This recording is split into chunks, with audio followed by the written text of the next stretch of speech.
نہج البلاغہ خطبہ نمبر 108۔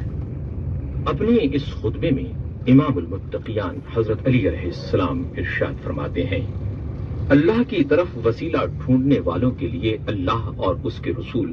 صلی اللہ علیہ وآلہ وسلم پر ایمان لانا ہے اور اس کی راہ میں جہاد کرنا کہ وہ اسلام کی سر بلند چوٹی ہے اور کلمہ توحید کی وہ فطرت کی آواز ہے اور نماز کی پابندی کی وہ عین دین ہے اور زکوٰۃ ادا کرنا کہ وہ فرض و واجب ہے اور ماہ رمضان کے روزے رکھنا کہ وہ عذاب کی سپر ہیں اور خانہ کعبہ کا حج و عمرہ بجا لانا کہ وہ فقر کو دور کرتے ہیں اور گناہوں کو دھو ڈالتے ہیں اور عزیزوں سے حسن سلوک کرنا کہ مال کی فراوانی اور عمر کی درازی کا سبب ہے اور مخفی طور پر خیرات کرنا کہ وہ گناہوں کا کفارہ اور کھلم کھلا خیرات کرنا کہ وہ بری موت سے بچاتا ہے اور لوگوں پر احسانات کرنا کہ وہ ذلت و رسوائی کے مواقع سے بچاتا ہے۔ اللہ کے ذکر میں پڑھے چلو اس لیے کہ وہ بہترین ذکر ہے اور اس چیز کے خواہش مند نہ بنو کہ جس کا اللہ نے پرہیزگاروں سے وعدہ کیا ہے، اس لیے کہ اس کا وعدہ سب وعدوں سے زیادہ سچا ہے۔